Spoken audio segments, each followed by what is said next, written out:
추석이 지난 뒤 계절은 가을의 한가운데로 성큼 들어갔습니다. 강원도에서는 첫 단풍 소식도 전해졌습니다. 그런데 심상치 않은 태풍이 한반도를 향해 올라오고 있습니다. 이번 주말 제25호 태풍 콩네이가 우리나라에 타격을 입힐 가능성이 커지고 있습니다. 기상청에 따르면 태풍 콩네이는 현재 일본 오키나와 남동쪽 약 800km 부근 해상에서 북서진 중입니다. 이재승 기자와 자세하게 살펴보겠습니다. 이 기자, 10월이 됐지만 태풍의 기세가 좀처럼 꺾이지 않고 있습니다. 태풍과 관련한 첫 번째 이슈부터 볼까요? 네, 첫 번째 이슈는요. 네. 태풍 젠걸음 주말 남해 통과입니다. 태풍은 현재 일본 오키나와 남동쪽을 지나고 있습니다. 지금은 중국을 향하고 있지만 5일 금요일 오후에 방향을 급격히 휘어 한반도를 향할 것으로 보입니다.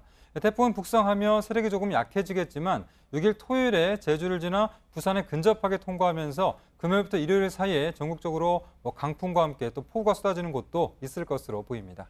네. 여름에는 태풍이 잘 피해간 편이었습니다. 와도 금방 빠져나가기도 했고요. 근데 지금 이 가을 태풍이 한반도로 방향을 더 틀어서 올라온다고 하니까 좀 걱정이 되네요. 네, 그렇습니다. 이 한반도로 좀 예상 경로가, 태풍 예상 경로 자체가 조금씩 한반도 쪽으로 좀 치우치고 있는, 수정되고 있는 그런 상황인데요. 애초에는 이번 25 태풍 콩레이도 대만을 지나서 중국을 향할 것이다라는 전망이 나왔다가 한반도 쪽으로 진로가 수정됐습니다. 어젯밤 10시 예보와 오늘 새벽 4시 예보의 가장 큰 차이는 태풍의 이동 속도가 빨라졌다는 겁니다. 보통은 북쪽에서 한기가 내려오면서 이 태풍의 이동을 저지하게 되는데 한기가 완전히 내려오기 전에 태풍 예상보다 빠르게 올라오면서 한반도 쪽으로 조금 더 올라올 것으로 보입니다. 네, 우리 기상청의 전망이 그렇고요. 미국과 일본은 어떻게 예상하고 있습니까? 네, 주말인 6일 토요일에 제주도 부근까지 올라온다는 것은 한국과 미국, 일본 기상청이 대부분 비슷한 상황인데요. 이후에 조금씩 차이를 보이고 있습니다. 미국 합동태풍센터는 태풍이 제주도를 지난 뒤에 경남 지역을 통과할 것으로 그렇게 전망을 하고 있고요. 일본 기상청은 태풍 콩레이가 일요일쯤에 남해를 통과하는데 영향 반경에 남한 전체와 또 일본 북서부 지역을 모두 포함시킨 상황입니다. 나라별로 이렇게 예보의 차이가 좀 나나 보죠? 네, 그렇습니다. 그래서 어떤 나라의 예보가 맞느냐 이런 것을 두고 이제 많이 논란이 되고 있었는데요. 이 태풍의 강도를 약화시키고 또 진로를 변화시키는 요소는 크게 세 가지입니다.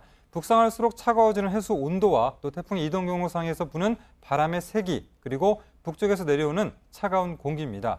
이 세 가지 요소에 대해서 어떤 예측값을 적용하느냐에 따라서 태풍 예상 경로도 달라지게 되는 건데요.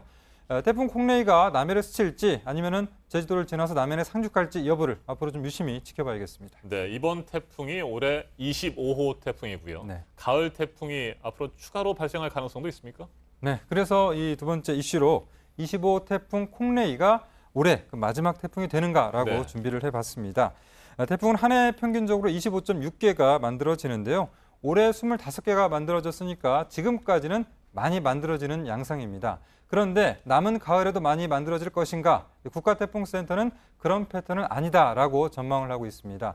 기후적으로는 평년 수준의 패턴을 보여서 앞으로 한두 개가 더 만들어질 수는 있지만 30개를 채울 것이다라고 이렇게 좀 보기는 어렵다라는 그런 입장입니다. 네, 이번 주말을 좀 피해 없이 잘 넘겼으면 하는 바람입니다.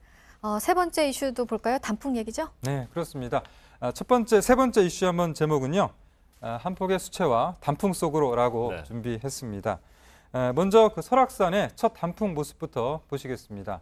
지난달 27일 설악산 정상 부근에서 단풍이 울긋불긋 고운 자태를 뽐내고 있습니다.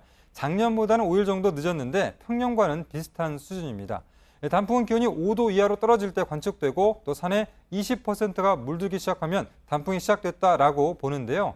설악산에 이어서 10월 1일에는 오대산에서도 첫 단풍이 관측이 됐고 북한산 같은 경우는 오는 15일쯤에 첫 단풍이 시작될 것으로 보입니다. 네, 이번 태풍이 피해 없이 잘 지나가고요. 단풍 구경을 가면 좋을 것 같은데 올해 단풍은 언제가 절정이 됩니까? 네, 단풍의 절정 시기는 산의 80% 이상이 물들었을 때인데요. 대략 10월 중순과 하순쯤으로 예상하고 있습니다. 설악산이 빨리 단풍이 드는 만큼 따뜻한 남쪽으로 갈수록 단풍 시기는 더 늦어지게 되는데요. 다만 단풍은 위도뿐만 아니라 해발 고도와 기온 등 복합적인 영향을 받습니다.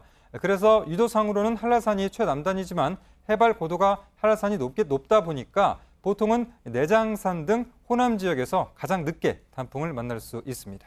네, 주말에 전국적으로 지금 영향을 미칠 것으로 예상되고 있는 태풍 얘기를 중심으로 좀 얘기 나눠봤습니다. 이재승 기자였습니다.